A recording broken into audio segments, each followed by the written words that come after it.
بسم اللہ الرحمن الرحیم نحمده ونصلی ونسلم علی رسولہ الکریم اما بعد فاعوذ باللہ من الشیطان الرجیم بسم اللہ الرحمن الرحیم قد جاءکم من اللہ نور وکتاب مبین صدق اللہ مولانا العظیم وصدق رسولہ النبی الحبیب الکریم الامین ونحن على ذلك لمن الشاہدین والشاکرین والحمد للہ رب العالمین ان اللہ وملائکتہ یصلون علی النبی یا ایہا الذین آمنوا صلوا علیہ وسلموا تسلیما اللہم صل علی سیدنا ومولانا محمد وعلی آل سیدنا ومولانا محمد وبارک وسلم علیہ محبت سے پڑھی الصلاۃ والسلام علیک یا سیدی یا رسول اللہ وعلی آلک واصحابک یا سیدی یا حبیب اللہ الصلاۃ والسلام علیک یا شفیع المذنبین وعلی آلک واصحابک یا سیدی یا رحمت للعالمین نثار تیری چہل پہل پر ہزاروں عیدیں ربیع الاول نثار تیری چہل پہل پر ہزاروں عیدیں ربیع الاول سوائے ابلیس کی جہاں میں سبھی تو خوشیاں منا رہے ہیں وَأَحْسَنُ مِنْكَ لَمْ تَرَ قَطُّ عَيْنِي وَأَجْمَلُ مِنْكَ لَمْ تَلِدِ النِّسَاءُ خُلِقْتَ مُبَرَّأً مِنْ كُلِّ عَيْبٍ كَأَنَّكَ قَدْ خُلِقْتَ كَمَا تَشَاءُ حاضرین و سامعین محترم، حضرات علماء کرام، مداحان حبیب، قراء حضرات، میرے عزیز دوستو ساتھیوں، دعا ہے کہ اللہ کریم ہمارے آج کے اس بزم کو اپنی بارگاہ عالیہ میں شرف قبولیت عنایت فرمائے۔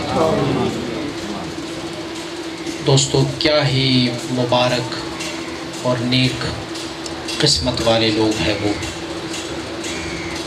جو چند لمحات میرے کریم آقا صلی اللہ علیہ وسلم کی عشق و محبت میں ڈوب کر حضور کی محفل سجائے بیٹھ جاتے ہیں۔ حدیث مبارکہ میں ہے کہ ایک محفل میلاد مسجد نبوی شریف میں بھی برپا ہوئی تھی۔ اعتراض ہوتا ہے نا کہ یہ آپ لوگ محافل کراتے ہو، کرتے ہو، یہ کہاں سے ثابت ہے؟ حدیث مبارکہ میں ہے کہ ایک دن صحابہ کرام رضوان اللہ علیہ مجمعین مسجد نبوی شریف میں تشریف فرما ہے۔ کچھ لمحات کے بعد آقا و مولا اپنی حجرہ مبارکہ سے باہر تشریف لائے اور ایسی عجلت اور جلدی میں تشریف لائے کہ آپ کا چادر مبارک آدھا آپ کے کھاندے پر اور آدھا زمین پر گھسیٹتا ہوا آپ مسجد میں تشریف لائے ہیں۔ صحابہ کرام تعظیماً اٹھ کھڑے ہوئے، فرمایا اجلسوا، بیٹھ جائیں۔ پوچھا میرے صحابہ ماذا کنتم تفعلون، یہاں جب آپ بیٹھے رہے ہیں تو کیا کرنے بیٹھ گئے تھے، کیا کر رہے تھے آپ؟ صحابہ کرام رضوان اللہ علیہ مجمعین نے جواب دیا آقا ہم یہاں پر بیٹھے ہوئے اللہ رب العزت کا حمد و ثنا ادا کرتے ہیں نحمد اللہ بکا، ہم اللہ رب العزت کے حمد و ثنا ادا کرتے ہیں کہ محبوبہ رب نے ہم پر کرم فرمایا اور آپ جیسا محبوب عنایت فرمایا ہے۔ اللہ کا شکر ادا کرتے ہیں کہ اللہ رب العزت نے ہمیں آپ جیسا محبوب عنایت فرمایا۔ تو فرمایا اقسمکم باللہ، میں تجھے اللہ کا قسم دیتا ہوں کہ کیا تم لوگ اس کے علاوہ تو کسی اور چیز کے لیے بیٹھے نہیں تھے، صرف اسی لیے بیٹھے تھے؟ کہا یا رسول اللہ صلی اللہ علیہ وسلم کوئی اور مقصد نہیں تھی، بس صرف اسی مقصد کے تحت ہم بیٹھے ہوئے تھے۔ تو حضور نے ارشاد فرمایا مجھے تمہارے اس بیٹھنے پر کوئی شک نہیں ہے، مجھے تمہارے اس محفل میں کوئی شک نہیں ہے، لیکن میں آپ ہی کی زبانی آپ سے سننا چاہتا تھا کہ آپ اسی لیے بیٹھے ہوئے ہو کہ رب نے ہم پر احسان فرمایا کہ اللہ نے ہمیں ایک محبوب عنایت فرمائے۔ فرمایا ابھی میں اپنی حجرہ مبارکہ میں تھا اور جبریل علی نبینا علیہ السلام تشریف لائے۔ فرمایا محبوب آپ کی کچھ امتی، آپ کی صحابہ کچھ آپ کی مسجد میں بیٹھ کے آپ کا ذکر خیر کرنے لگے ہیں اور کر رہے ہیں۔ محبوب انہیں رب کی طرف سے یہ خوشخبری سنا کہ حضور کی مدح کی وجہ سے رب نے آپ سب کی بخشش اور مغفرت فرمائی ہے اور آپ اہل جنت ہو۔ گویا ہم اپنی زبان میں کہیں کہ صحابہ کرام وہاں پر جمع تھے تو حضور کی تعریف و توصیف کر رہے تھے، اللہ کی نعمت کا شکر ادا کر رہے تھے۔ تو محفل میلاد کہتے اسی لیے ہے کہ جس میں رب کی اس عظیم نعمت کا شکر ادا کی جائے کہ پروردگارہ آپ نے ہم پر یہ نعمت فرمائی کہ کریم آقا کے ذات مقدسہ آپ نے اپنی محبوب اس پیاری امت کو عنایت فرمائی ہے۔ اللہ رب العزت نے کائنات میں بڑے انعامات فرمائے۔ سورج عنایت فرمایا رب نے، اور رب کائنات نے فرمایا کہ سورج تمہاری فصلوں کو پکانے کا کام دیتے۔ دن اور رات کا فرق سورج کی شعاع اور روشنی سے ہوتا ہے۔ رب نے چاند تارے عنایت فرمائے، رب نے آسمان عنایت فرمائے، اللہ کریم نے زمین عنایت فرمائی، بڑے پیارے پیارے رشتے عنایت فرمائے، ماں باپ بھائی بہن عزیز و اقارب بیوی سسرالیت جس کی رب نے خود تائید فرمائی ہے کہ میں نے اتنے پیارے رشتے تم لوگوں کو عنایت فرمائی۔ رب کی طرف سے طرح طرح کی نعمتیں اللہ کریم نے عنایت فرمائی، فواکہ عنایت فرمائے، اللہ نے ٹھنڈا پانی عنایت فرمایا، اللہ نے سایہ عنایت فرمایا، اللہ نے ہمیں عمر عنایت فرمائی، اللہ نے دین ہمیں دی، اللہ نے ہمیں قرآن عنایت فرمایا، اللہ کریم نے اپنی ساری نعمتیں ہمیں عنایت فرمائی، لیکن کسی نعمت پر احسان نہیں جتلایا۔ نہیں فرمایا میں نے تمہیں آنکھیں دی تو میں نے تم پر احسان کیا، نہیں فرمایا میں نے تجھے ماں باپ دی تو میں نے احسان فرمایا، نہیں فرمایا زمین و آسمان اور کائنات تمہارے لیے وَسَخَّرَ لَكُمُ الشَّمْسَ وَالْقَمَرَ سَخَّرَ لَكُمُ السَّمَاءَ سَخَّرَ لَكُمُ الْمَاءَ، تسخیرات فرمایا اللہ کریم نے، لیکن کسی چیز پر اللہ کریم نے احسان نہیں جتلایا۔ احسان جتلایا تو صرف ایک بات کی احسان جتلایا، فرمایا لَقَدْ مَنَّ اللَّهُ عَلَى الْمُؤْمِنِينَ اِذْ بَعَثَ فِيهِمْ رَسُولًا، رب نے احسان فرمایا اے مومنو تم پر کہ رب نے اپنے ایک پیارے حبیب کو تمہارے درمیان مبعوث فرما دیا۔ سبحان اللہ،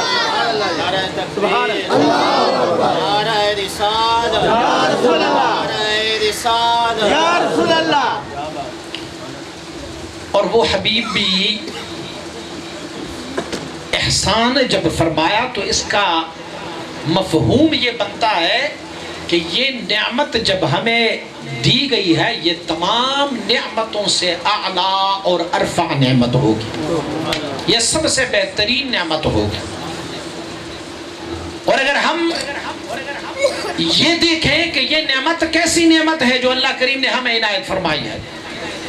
یہ جو میں تذکرہ کر چکا ہوں کہ آسمان ملا ہمیں، زمین ملی ہمیں، آنکھیں اور کان اور ناک ملے ہمیں، پاؤں اور ہاتھ ملے ہمیں، نعمتیں ساری ملی. یہ ساری کی سارے نعمتیں جو رب نے ہمیں عنایت فرمائے، وہ رب نے اسی ایک نعمت کی وجہ سے ہمیں عنایت فرمائی ہے. اگر ذات مصطفیٰ صلی اللہ علیہ وسلم کی تخلیق مقصود نہ ہوتی تو فرمایا لولاکا لما خلقت الافلاک. محبوب اگر آپ کی پیدائش مقصود نہ ہوتی تو میں آسمانوں کو پیدا نہ فرماتا. فرمایا لولاکا لما خلقت جنتی و ناری. اگر میں آپ کو پیدا نہ فرماتا تو میں جہنم اور جنت کو بھی پیدا نہ فرماتا. بلکہ یہاں تک فرمایا لولاکا لما اظہرت ربوبیتی. محبوب اگر آپ کی پیدائش مقصود نہ ہوتی تو میں اپنی رب ہونے کو بھی ظاہر نہ فرماتا. میں اپنی رب ہونے کو بھی ظاہر نہ فرماتا. پھر اگر اتنا عظیم نعمت جو رب کی طرف سے ہو تو پھر اس نعمت کا شکر بھی ادا کریں تو کیسے شکر ان کا ادا کریں؟ ان کا بھی طریقہ اللہ کریم نے ہمیں عنایت فرمائی. حضرت امام حسن مجتبی رضی اللہ تعالیٰ عنہ، نواسۂ رسول، جگر گوشے بطول رضی اللہ تعالیٰ عنہ، امام حسن مجتبی رضی اللہ تعالیٰ. آپ سے کسی نے پوچھا کہ حضور یہ ارشاد فرما دیجئے کہ رب نے فرمایا وَأَمَّا بِنِعْمَةِ رَبِّكَ فَحَدِّثْ. جب رب کوئی نعمت عنایت فرماتا ہے تو پھر اس نعمت کی خوب چرچا کر لیا کرو.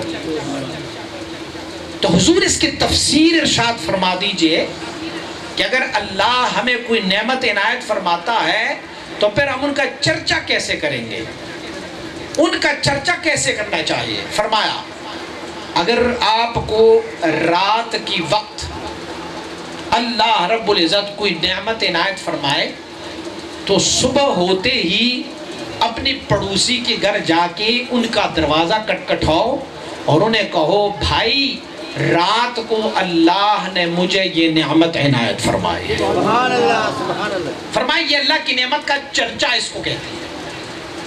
اور حدیث مبارکہ میں ہے ان اللہ یحب ان یرا اثر نعمتہ علی عبدہ. رب اس بات کو پسند فرماتا ہے کہ رب نے جو نعمت اپنے بندے کو عنایت فرمائی اس کا اثر ان کی جسم پر رہے. ان کا اثر، رب نے تجھے مال دیے نا تو اپنا شکل مسکینوں والا نہ بناؤ. اللہ نے تجھے کوئی نعمت دی، اللہ نے تجھے یہ استطاعت دی ہے کہ تمہیں گاڑی خریدنے کی طاقت ہے تو گاڑی خرید لو. رب اس پہ خوش ہوتا ہے کہ رب نے جو نعمت عنایت فرمائی ہے اس کا اثر بندی کے جسم پر ہو. میں آپ کو کوئی گفٹ دے دوں، تحفہ دے دوں، تو جب ہم جا رہے ہوتے ہیں اور کہیں میں آپ سے ملوں اور آپ کا تحفہ میں نے استعمال کیا ہوگا تو آپ کو کتنی خوشی ہوگی.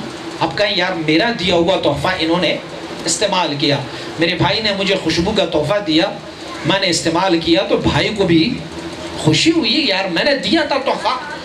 تو ربی کائنات جب اپنی بندے کو کوئی نعمت عنایت فرماتا ہے اور اس نعمت کو وہ اپنے آپ پر استعمال کر کے ان کا مظاہرہ کرتا ہے، تکبر سے اللہ بچائے، تکبر نہیں، اس نعمت کو اپنے اوپر استعمال کر کے رب کی نعمتوں کا شکر ادا کی جائے تو رب اس سے خوش ہوتا ہے، راضی ہوتا ہے اللہ رب العالمین. ہم پر رب نے جو نعمت عنایت فرمائی ہمیں وہ نعمت الکبریٰ علی العالم، تمام کائنات پر سب سے بڑا نعمت میرے آقا مصطفیٰ کریم کی ذات مبارکہ ہے جو رب نے عنایت فرمائی. تو اس نعمت کا ہم چرچا کیسے کریں؟ رب نے فرمایا لَقَدْ مَنَّ اللَّهُ عَلَى الْمُؤْمِنِينَ اِذْ بَعَثَ فِيهِمْ رَسُولًا. اللہ کریم نے احسان فرمایا کہ اللہ نے اپنا ایک محبوب بندہ رسول مبعوث فرمایا اس نعمت کا شکر کیسے ادا کرو. قُلْ بِفَضْلِ اللَّهِ وَبِرَحْمَتِهِ. اللہ کا فضل اور اللہ کا رحمت آئے تو ان کا شکرانہ کیسے ادا کرو، اس نعمت کا شکر کیسے ادا کرو. اللہ رب العزت نے فرمایا جب میرے محبوب جتنا عظیم نعمت جو ہے وہ آپ کے پاس آیا. فَبِذَلِكَ فَلْيَفْرَحُوا، فرمایا محبوب کی آمد پر خوشیاں مناؤ، یہ اس نعمت کا شکر ہے جو آپ نے ادا کیا. سبحان اللہ. نعرہ تکبیر، نعرہ رسالت، نعرہ رسالت. سرکار کی آمد، منٹھار کی آمد. پھر وہ اللہ کا ایسا انعام کہ جو تمام نعمتوں سے بڑھ کر افضل و اعلی نعمت ہو، پھر وہ نعمت آئے تو اس نعمت کا شکر یہ ہے کہ اس نعمت کی قدردانی کرو، اور جب بھی حضور کی ولادت کا دن آئے تو خوشیاں منایا کرو. آپ حضرت امام عسقلانی رحمت اللہ علیہ، آپ امام گزرے ہیں، حضرت امام عسقلانی رحمت اللہ تعالی علیہ، آپ مبارک حضور سید عالم صلی اللہ علیہ وسلم کی جو شب ولادت ہے، اس شب ولادت کی تعریف فرما رہے ہیں. آپ ارشاد فرما رہے ہیں کہ رب کائنات نے اپنا محبوب عنایت فرمایا، فرمایا جس رات میرے کریم آقا صلی اللہ علیہ وسلم مبارک کی آمد مبارکہ ہے، وہ رات تمام رات سے افضل و اعلیٰ ہے. تو کسی معترض نے ان کو اعتراض کیا ہوا ہے. معترض نے اعتراض یہ کیا ہوا ہے کہ قرآن عظیم الشان نے ایک رات کی فضیلت بیان کی ہے، اور وہ رات ہے لیلۃ القدر کی. انا انزلناہ فی لیلۃ القدر وما ادراک ما لیلۃ القدر لیلۃ القدر خیر من الف شہر. تو لیلۃ القدر تو 1000 مہینوں کی عبادت سے بھی اس رات عبادت کی جائے تو افضل ہے. شب ولادت کی کون سی آیات ہے؟ کوئی دلیل ہے اس پر کہ آپ نے اتنی بڑی بات کہہ دی کہ یہ تمام راتوں سے افضل رات ہے؟ تو اس کی بھی کوئی دلیل ہونی چاہیے. آپ جواب دے دیتے ہیں، عقلاء کو، عاقلوں کو اشارہ ہی کافی ہے. العقلاء تکفیہ الاشارہ، انہیں اشارہ ہی کافی ہے.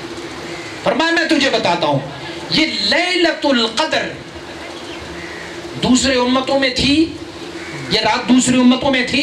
نہیں تھی دوسری امتوں میں. موسیٰ علیہ نبینا علیہ السلام کے زمانے میں کسی ایک بندے کو موسیٰ علیہ نبینا علیہ السلام نے دیکھا تھا، بے اختلاف روایت یا عیسیٰ علیہ نبینا علیہ السلام کے دور میں تھا یا موسیٰ علیہ نبینا علیہ السلام کے دور میں تھا. کسی بندے کو دیکھا تھا ان 2 انبیاء میں سے کسی ایک نبی نے کہ انہوں نے 500 سال عبادت کی تھی. ایک پتھر کے اندر اللہ کریم نے اس کو جگہ دی تھی. روز ان کے سر کے اوپر ایک انگور کا خوشہ سرسبز ہوتا، ایک کٹورے میں اسے پانی ملتا رہا.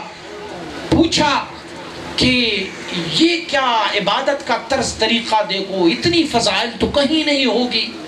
یہ بندہ اور کوئی کام ہی نہیں کر رہا، پتھر کے اندر کپڑا کھڑا ہے، عبادت پہ لگا ہوا ہے، 500 سال ہو گئی عبادت کرتے کرتے.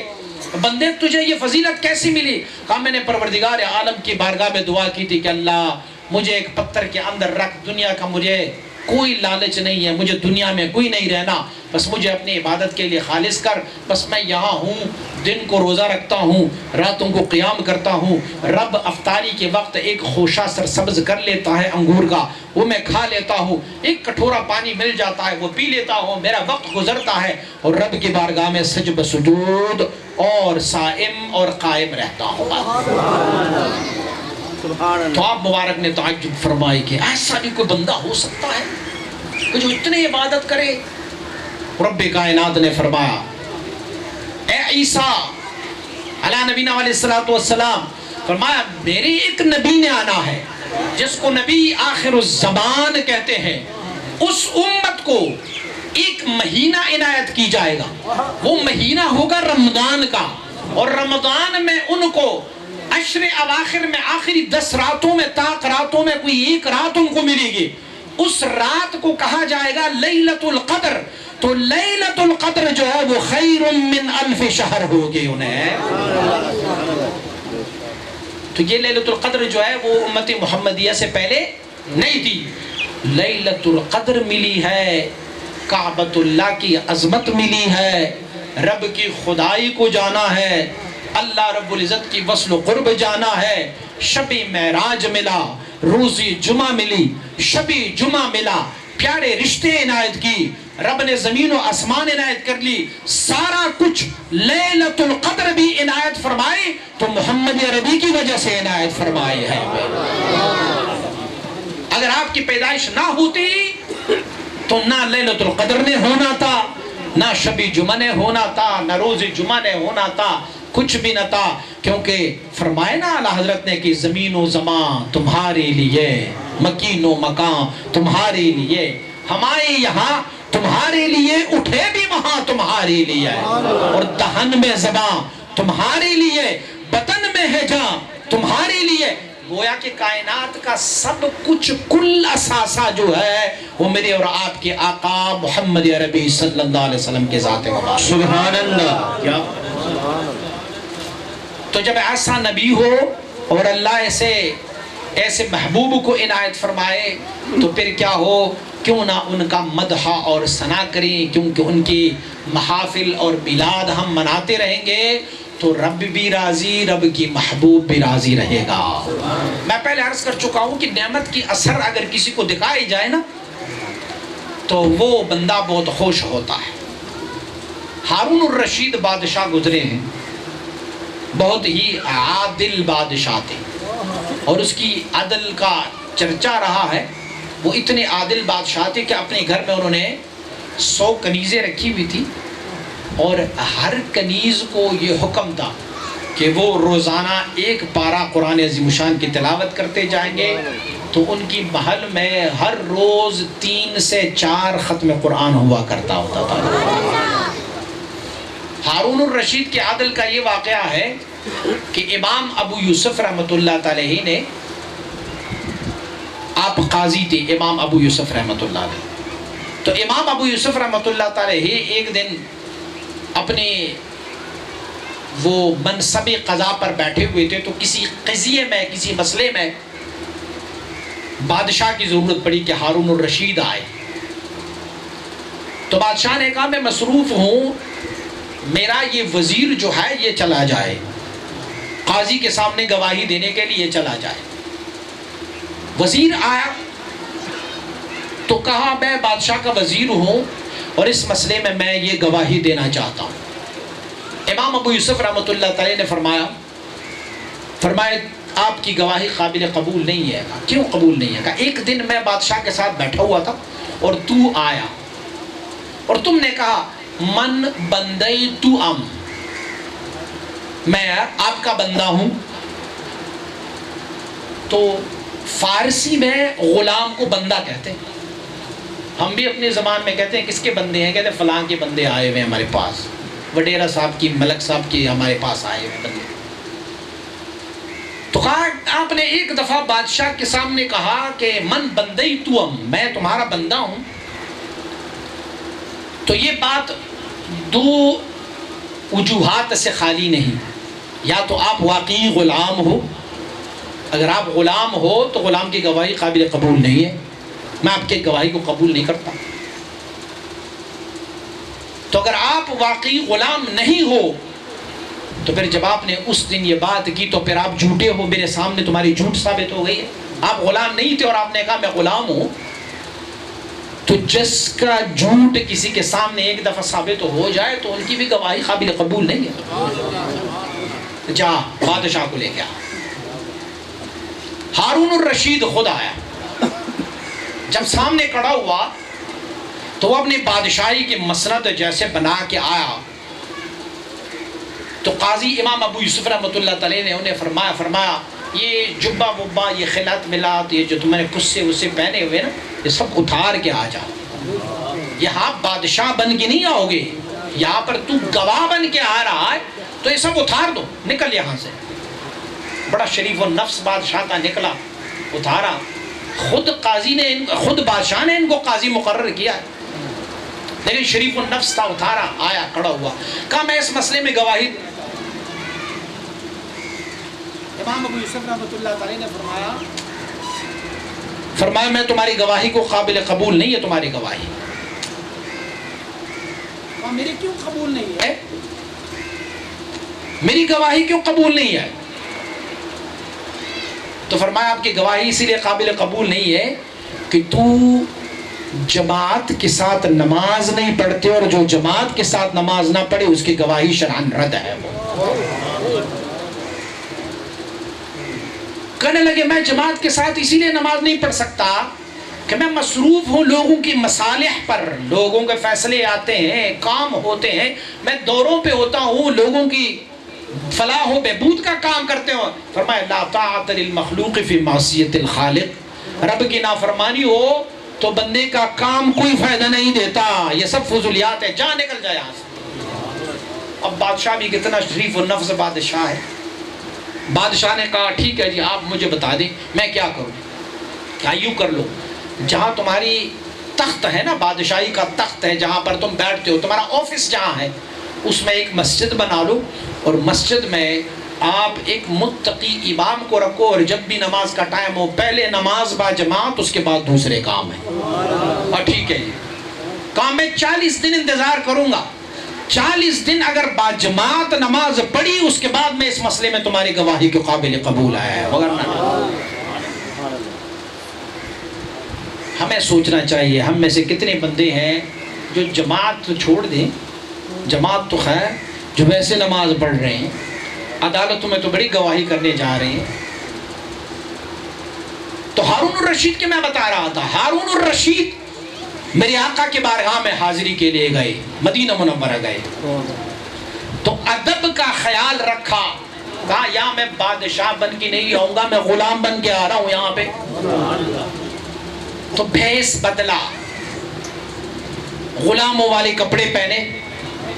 عرب میں آج بھی دستور العمل ہے کہ جب آپ جاتے ہیں تو عربیوں کو آپ دیکھیں جب وہ صحراؤں میں ہوتے ہیں نا اور گرمی اور لو چلتی ہے تو وہ اپنے چہرے کو ایسے چھپائے رکھتا ہے، بس صرف ان کے آنکھیں دکھائی دیتے ہیں بس۔ تو ایسے اپنے چہرے کو چھپایا ہوا ہے، ایک مشکیزہ پانی کا اپنے کاندھے پہ ڈالا ہوا ہے، اور جو حجاج میرے حضور کے مہمان آئے نا، ضیوف النبی، حضور کے جو مہمان آئے ہوئے ہیں، تو ان کو پانی گلاسوں میں بھر بھر کے پانی پلاتا ہے۔ اس زمانے میں پانی کی قلت تھی، کسی نے نہیں پہچانا کہ یہ ہارون الرشید ہے۔ شام کو جب واپس آیا نا اپنے قرارگاہ میں جہاں پہ وہ رات کو سویا کرتا ہوتا تھا، وہاں جب آیا تو دیکھا ان کے کچھ مخبر آئے، کہا بادشاہ سلامت، آپ کا جو گورنر ہے نا، حمص کا گورنر، حمص بھی آپ کے زیر تسلط تھا اس وقت، تو حمص کا گورنر آیا ہوا ہے، بہت خوبصورت لباس پہنا ہوا، 1000 کے قریب ان کے ساتھ بندے ہیں، گھوڑے ہیں، بڑے لباس ہے، بڑے تمطراق کے ساتھ آیا ہوا ہے، بڑے نخروں کے ساتھ آیا ہوا ہے، اور آپ ان کی بادشاہ ہو، آپ ایسے کر رہے ہو۔ بڑا غصہ آیا، میں بادشاہ ہوں کہ بھی فقر کی عالم میں آیا ہوں، آقا کی بارگاہ میں عاجزی اور انکساری کے لیے آیا ہوں، اور میرا ہی گورنر اتنے تمطراق کے ساتھ آیا ہوا ہے، 1000 بندے ہیں ان کے ساتھ۔ کہا کل شام کو نے میرے پاس بلائیں، یہاں پہ شام کو بلایا گیا، تو حمص کا گورنر جب آیا سامنے بیٹھا، کہا تجھے شرم نہیں آئے؟ تو کائنات کے سب سے بہترین جگہ موجود ہو اور ایسے متکبرانہ انداز سے، ایسے آپ نے یہ لباس پہنا ہوا ہے، تمہارے ساتھ 1000 لوگ آئے ہوئے ہیں، مجھے دیکھو میں تیرا بادشاہ ہوں، تو میرے ماتحت ہے، میں مشکیزہ اٹھا کے لوگوں کو پانی پلاتا رہتا ہوں، اپنی عجز اور اپنی غلامی کا اظہار کرتا ہوں، تو بڑے۔ کہنے لگے بادشاہ سلامت، اگر اجازت ہو تو میں اس کا وجہ بتاؤں؟ ہاں بتاؤ۔ کہ میں چھوٹا بچہ تھا، میں اور میرے والد، ہمارے پاس ایک گدا تھا، ہم دونوں اس گدے کو چلایا کرتے ہوتے تھے، یہاں سے مال اٹھا کے ادھر تک اس پہ اجرت لیا کرتے ہوتے تھے۔ کچھ عرصہ بعد میرے والد صاحب فوت ہو گئے، اب گدا میرے حوالے کر لیا۔ میں تھا چھوٹا، وزن اٹھانے کا اتنا قابل نہیں تھا، تھوڑا بہت وزن ڈال لیتا۔ ایک دن میرا گزر مدینہ منورہ سے ہوا، یہاں سے میں گزر رہا تھا، میں نے اپنا گدا کھڑا کیا، میں نے کہا کریم آقا، آپ نے فرمایا کہ رب نے فرمایا ہے کہ میں نے محبوب تجھے دونوں جہانوں کی خزانوں کو کنجیاں عنایت کی ہے، تو حضور رب نے تجھے دونوں جہاں کی خزانوں کی کنجیاں عنایت فرمائی، اپنی خزانہ رحمت سے مجھ فقیر کو بھی کچھ عنایت فرما، میں تھک گیا ہوں، نہیں کر پا رہا۔ فرماتے ہیں، عرض کرتے ہیں بادشاہ کو کہ میں نے یہ کہہ دیا اور آگے چل دیا، رب نے میرے بیڑے کو پار فرمایا، اللہ نے مجھے ترقیات سے نوازا، اور حتیٰ کہ ایک دن آپ کی نظر مجھ پہ پڑ گئی اور آپ نے کہا چلو میں نے تجھے حمص کا گورنر بنا دیا ہے۔ سبحان اللہ، میں حمص کا گورنر بن گیا۔ اب جب حمص کا گورنر بنا ہوں تو میں اب آیا ہوں، یہ تمطراق، یہ ناز نخرے، یہ لباس، یہ گھوڑے، یہ نوکر چاکر، جتنی بھی سارے کچھ لے کے آیا ہوں، تکبر کے لیے نہیں لے کے آیا، اسے اس لیے نہیں لے آیا کہ میں دکھلاوا کروں، لوگوں کو بتاؤں کہ میں گورنر ہوں، اسی لیے میں لے کے آیا ہوں یہ سارا کچھ۔ میں کہتا ہوں حضور کی بارگاہ میں حاضر ہو جاؤں اور عرض کروں، مولا جو بچہ تیری بارگاہ میں عرض کر کے گیا تھا خالی ہاتھ، تو نے اسے اتنا نوازا کہ گورنر بنایا، وہ گورنر اپنے سارے اساسی سمیت آپ کی بارگاہ میں حاضر ہے، عطا تیری ہے اور سجائی میں نے ہے۔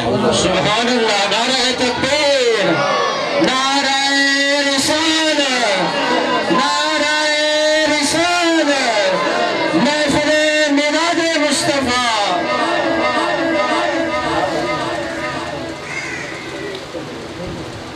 تو اگر آقا ایسے آقا ملے، آپ کا آقا ایسے آقا ہو کہ وہ تمہاری دلوں کی حال کو بھی جان کے تمہارے حال کو بدل دے، تو پھر اس آقا کی آمد پر خوشیاں کیوں نہ منائے جائیں۔ لوگ یہ کہتے ہیں کہ ہمارے ہاں شادیاں ہوتی ہے، ہمارے ہاں بیٹے پیدا ہوتے ہیں تو ان کی خوشیاں ہم مناتے ہیں، تو بیٹا، شادی، خوشی، غمی، جو کچھ بھی ہے، کریم آقا نے اپنی محبت کے لیے ایک شرط لگائی رکھی ہے، فرمایا لا یؤمن احدکم حتی اکون احب الیہ من والدہ وولدہ والناس اجمعین، فرمایا اس وقت تک تو کامل مومن ہو ہی نہیں سکتا جب تک کہ میں محمد عربی تجھے پیارا نہ ہو جاؤں، تمہاری مال سے، تمہاری اولاد سے، تمہاری جائیداد سے، تمہاری اپنے آپ سے اور پوری کائنات سے میں تجھے پیارا نہ ہوں، اس وقت تک تو کامل مومن بن ہی نہیں سکتا۔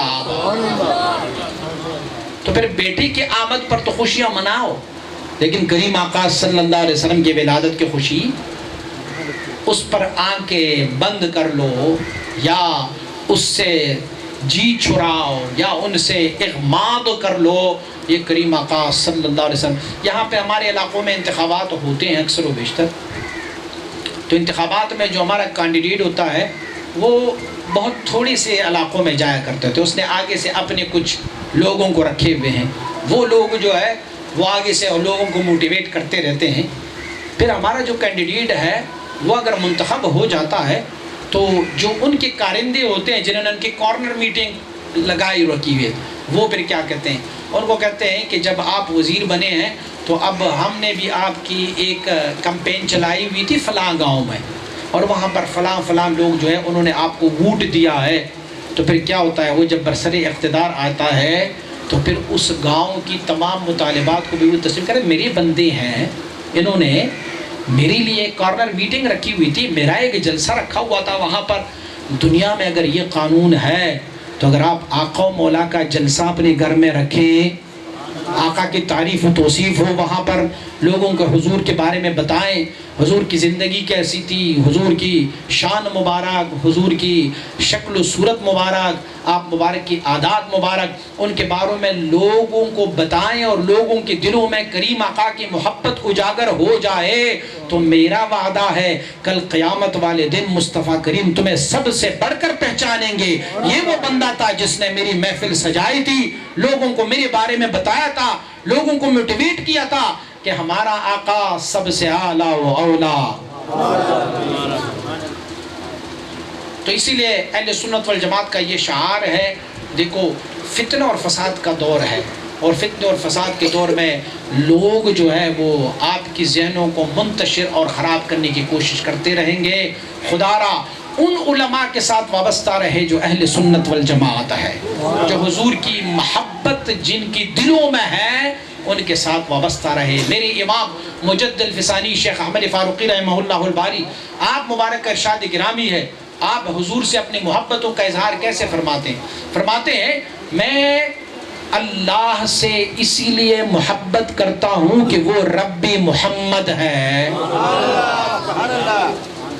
ابھی حضرت قبلہ فرما رہے تھے نا کہ قل ان کنتم تحبون اللہ فاتبعونی. بڑے لوگوں نے تو دعوے کیے تھے رب ہم آپ سے محبت کرنے والے, رب آپ سے محبت کرتے ہیں. یہود و نصارہ نے نہیں کہا تھا نحن ابناء اللہ واحباؤہ, ہم تو اللہ کی اتنی قریب ہے جتنا بیٹا باپ کے قریب ہوتا ہے, ہم تو لاعظم باللہ اللہ کے بیٹے ہیں.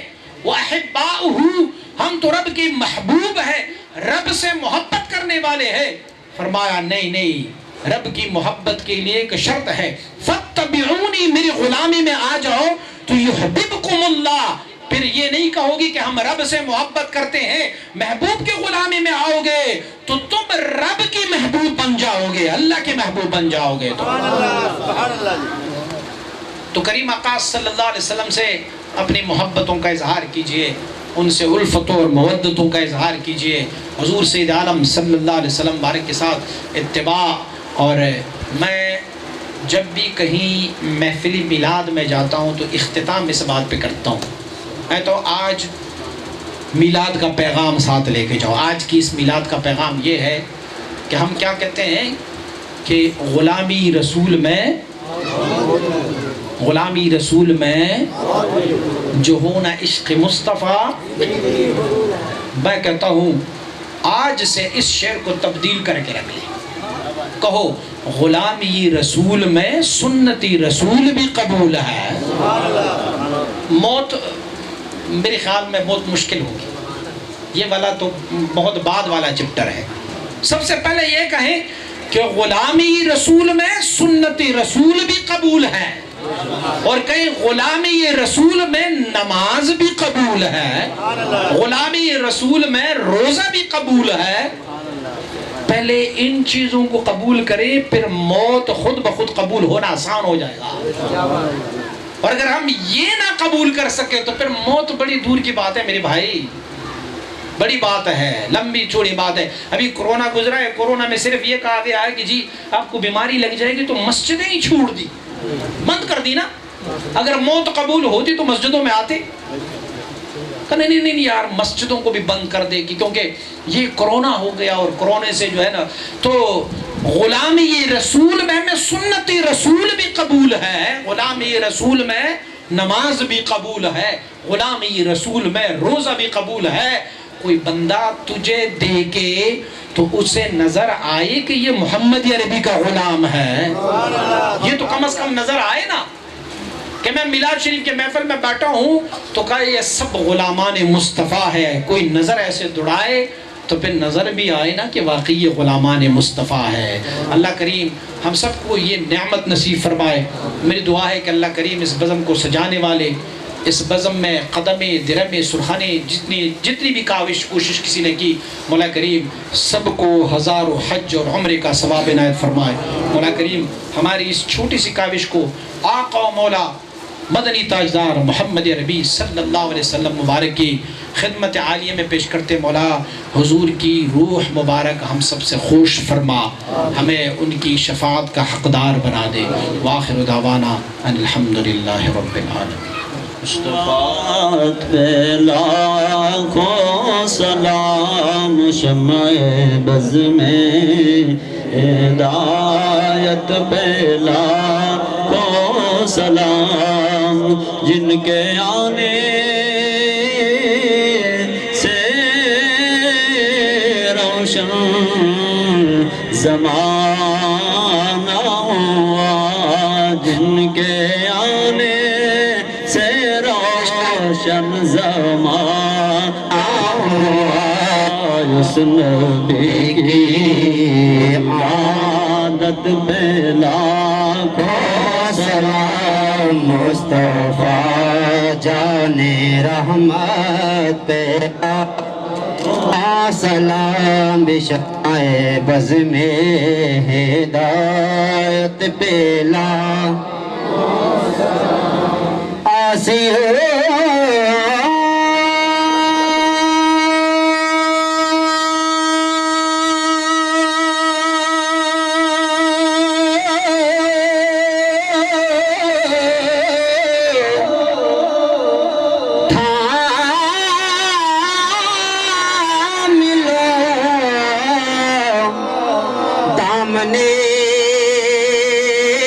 مصطفیٰ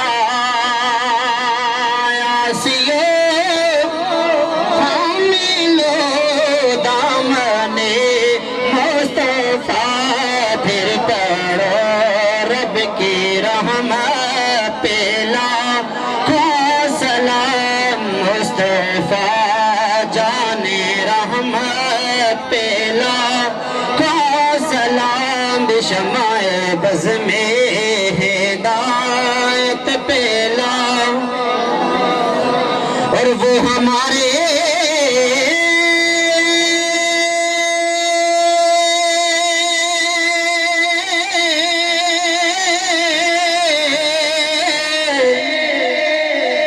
نبی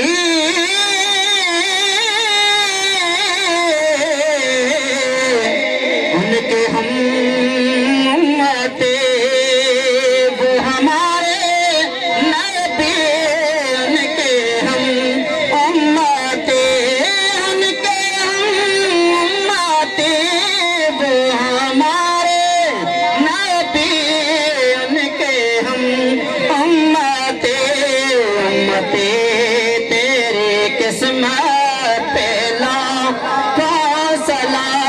مصطفیٰ جانے رحمت پہ لاکھوں سلام بشمع بز میں ہدایت پیلا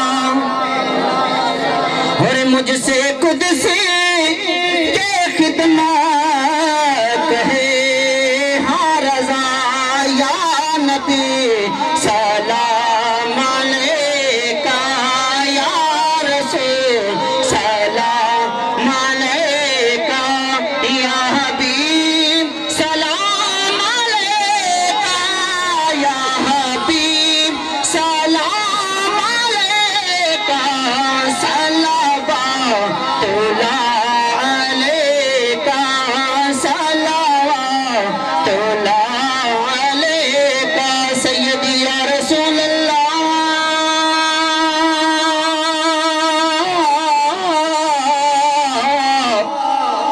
آقا رحمتوں کے تاج والے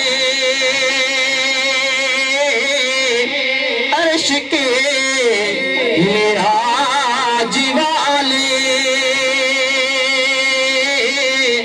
عرش کے معراج والے آسیوں کی لاج والے آسیوں کی لاج والے دو جہاں کے راج والے یا نبی سلام علیکہ یا رسول سلام علیکہ یا حبیب سلام علیکہ صلوات اللہ علیکہ سلام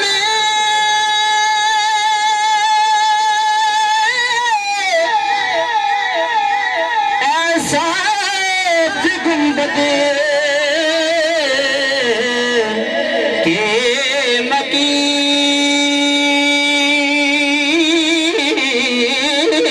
مکین السلام یا رحمت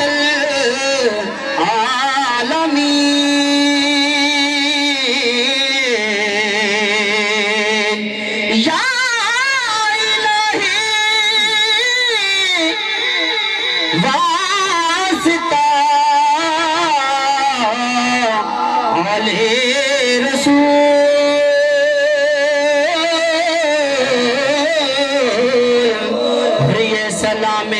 آج زانا ہے الحمدللہ رب العالمین والصلاة والسلام علی خیر خلقہ سیدنا و مولانا محمد و آلہ وبارک وسلم علیہ. ربنا تقبل منا انك انت السميع العليم وتب علينا انك انت التواب الرحيم. اللهم انك عفو كريم تحب العفو فاعف عنا واعف عنا واغفر لنا وارحمنا انت مولانا فانصرنا على القوم الكافرين. مولا کریم نعت رسول مقبول صلی اللہ علیہ وسلم، تلاوت کلام پاک، ذکر و اذکار، صدقہ و خیرات، تسبیح و تحلیل الہ العالمین، سب کا ثواب ہدیتاً تحفتاً احتراماً آقا نامدار مدنی تاجدار محمد ربی صلی اللہ علیہ وسلم کی روح پرفتوح کو پیش کرتے قبول و منظور فرما. تمام انبیاء علیہم الصلوات و تسلیمات، تمام صحابہ کرام، تابعین، تابعین رضوان اللہ تعالیٰ علیہم اجمعین، تمام مشائخ کبار، سلاسل اربعہ، سلسلہ عالیہ نقشبندیہ، سلسلہ عالیہ چشتیہ، سلسلہ عالیہ قادریہ، سلسلہ عالیہ سہروردیہ کے تمام مبارکین کو پیش کرتے ہیں قبول و منظور فرما. خصوص بالخصوص سیدی و مرشد و مولائی محبوب سبحان مجدد دوران حضرت اخونزادہ فقیر سیف الرحمن امام خراسانی رحمۃ اللہ تعالیٰ علیہ کے بارگاہ عالیہ میں پیش کرتے ہیں قبول و منظور فرمائے. مولا کریم جتنے بھی اشخاص سیدنا آدم علیہ نبینا علیہ السلام سے لے کے تا قرب قیامت اس دار فانی سے بحالتی ایمان تشریف لے کے جاتے، مولا کریم سب کی ارواح کو پیش کرتے قبول و منظور فرمائے. ہمارے جتنے بھی عزیز و اقارب الہ العالمین اس دار فانی سے کوچ کر گئے سب کی روح کو پیش کرتے قبول و منظور فرمائے. جناب محمد بشیر صاحب کی دادا اور ان کی جو خاندان والے لوگ تشریف لے گئے، مولا کریم ان کی سال ثواب کے لیے پیش کرتے ہیں. مولا کریم بخشش و مغفرت فرمائے، درجات کو بلند فرمائے. مولا کریم اس محفل میں آنے والے، اس محفل میں شرکت کرنے والے، اس میں قدم درمی سخنی جس نے جتنی بھی کاوش اور کوشش کی، مولا کریم ان سب کو آقا مدنی تاجدار کی شفاعت کبریٰ سے حصہ نصیب فرمائے. مولا کریم آنے والوں کے ہر قدم پر ہزاروں حج اور عمرے کا ثواب عنایت فرمائے. مولا کریم ہم سب پر اپنی رحمتوں کا دروازے کھول دی. مولا اس اہل علاقہ، اس اہل محلہ پر اپنی رحمتوں کا نزول فرمائے. ہمیں ان لوگوں میں سے بنا مولا جس پر تو نے انعام فرمایا ہوا ہے. ہمیں ان لوگوں میں سے بنا جو تیرے عبادت کرنے والے ہیں. ہمیں ان لوگوں میں سے بنا جو تیرے حبیب سے سچی اور سچی محبت اور اطاعت کرتے ہیں. مولا کریم ہم سب کی تمام دلی جائز مقاصد کو پورا فرما. مولا کریم تمام بیماروں کو شفاء کلی عطا فرمائے. جو ہسپتالوں میں ہے، جو گھروں میں ہے، جو بیمار پڑے، مولا کریم سب کو صحت و عافیت و راحت والی زندگی عنایت فرمائے. ہم سب کی پریشانیاں دور فرمائے. مولا کریم بے اولادوں کو اولاد کی نعمت سے سرفراز فرما. اولاد والوں کے اولاد کو نیک صالح متبع شریعت عاشق مصطفیٰ بنا دے. مولا کریم ہمارے دلوں کی کھیتیوں کو تو اپنی ذکر سے آباد رکھے.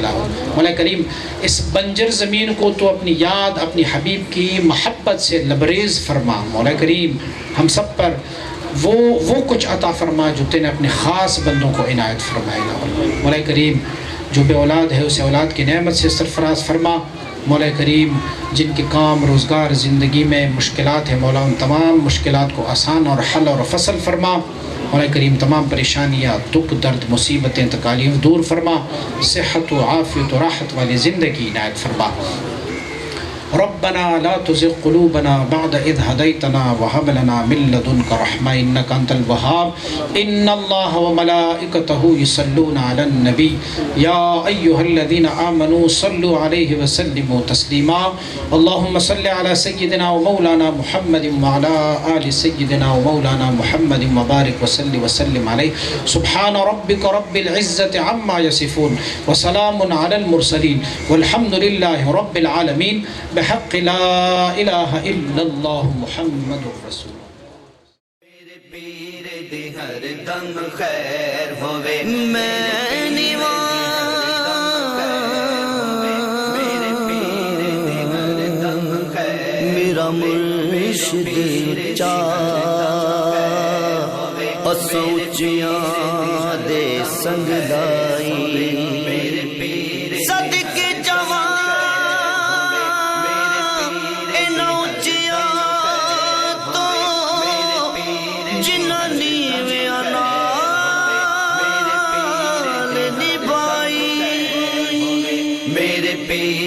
دی ہر دم خیر ہووے میرے پیر دی ہر دم خیر ہووے بھاویں لکھاں کروڑاں دا ویر ہووے بھاویں لکھاں کروڑاں دا ویر ہووے میرے پیر دی ہر دم خیر ہووے میرے پیر دی ہر دم خیر ہووے جیڑا رستہ نبیاں ولیاں دا اوہ رستہ میرے مرشد دا جیڑا رستہ نبیاں ولیاں دا اوہ رستہ میرے مرشد دا اس رستے سے میرا بھی پیر ہووے اس رستے سے میرا بھی پیر ہووے میرے پیر دی ہر دم خیر ہووے میرے پیر دی ہر دم خیر ہووے بھاویں لکھاں کروڑاں دا ویر ہووے بھاویں لکھاں کروڑاں دا ویر ہووے میرے پیر دی ہر دم خیر ہووے میرے پیر دی ہر دم خیر ہووے جدو ملک الموت نے آنا ہے ادو پیر میرے نے بھی آنا ہے جدو ملک الموت نے آنا ہے ادو پیر میرے نے بھی آنا ہے مینو کلمہ یاد کرانا ہے بری موت تو مینو بچانا ہے نال چوک بکی دفنانا ہے رب پیرا دے پیر دی خیر ہووے رب پیرا دے پیر دی خیر ہووے میرے پیر دی ہر دم خیر ہووے میرے پیر دی ہر دم خیر ہووے بھاویں لکھاں کروڑاں دا ویر ہووے بھاویں لکھاں کروڑاں دا ویر ہووے میرے پیر دی ہر دم خیر ہووے میرے پیر دی ہر دم خیر ہووے اساں یا رسول اللہ کہنا ہے سارے منکراں سڑ دیا رہنا ہے اساں یا رسول اللہ کہنا ہے سارے منکراں سڑ دیا رہنا ہے رب منکراں تے تیرا خیر ہووے رب منکراں تے تیرا خیر ہووے میرے پیر دی ہر دم خیر ہووے میرے پیر دی ہر دم خیر ہووے بھاویں لکھاں کروڑاں دا ویر ہووے بھاویں لکھاں کروڑاں دا ویر ہووے میرے پیر دی ہر دم خیر ہووے میرے پیر دی ہر دم خیر ہووے جیڑے کر دین سنتا دا درس بیاں جیڑے کر دین سنتا دا درس بیاں آقا انہاں نو مدینے دی سیر ہووے آقا انہاں نو مدینے دی سیر ہووے میرے پیر دی ہر دم خیر ہووے میرے پیر دی ہر دم خیر ہووے بھاویں لکھاں کروڑاں دا ویر ہووے بھاویں لکھاں کروڑاں دا ویر ہووے میرے پیر دی ہر دم خیر ہووے میرے پیر دی ہر دم خیر ہووے جد مرشد نظر کرم کیتی اڑ جانا تیں بابا ہارانو جد مرشد نظر کرم کیتی اڑ جانا تیں بابا ہارانو رب مرشد دے نال سیر ہووے رب مرشد دے نال سیر ہووے میرے پیر دی ہر دم خیر ہووے میرے پیر دی ہر دم خیر ہووے بھاویں لکھاں کروڑاں دا ویر ہووے بھاویں لکھاں کروڑاں دا ویر ہووے میرے پیر دی ہر دم خیر ہووے میرے پیر دی ہر دم خیر ہووے میرے پیر دی ہر دم خیر ہووے میں نیواں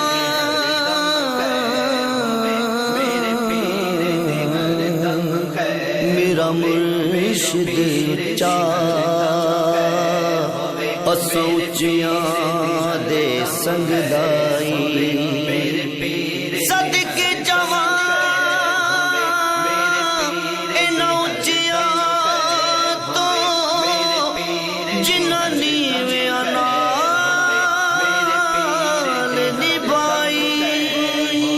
میرے پیر دی ہر دم خیر ہوے میرے پیر دی ہر دم خیر ہوے بھاویں لکھاں کروڑاں دا ویر ہوے بھاویں لکھاں کروڑاں دا ویر ہوے میرے پیر دی ہر دم خیر ہوے میرے پیر دی ہر دم خیر ہوے جیڑا رستہ نبیاں ولیاں دا اوہ رستہ میرے مرشد دا جیڑا رستہ نبیاں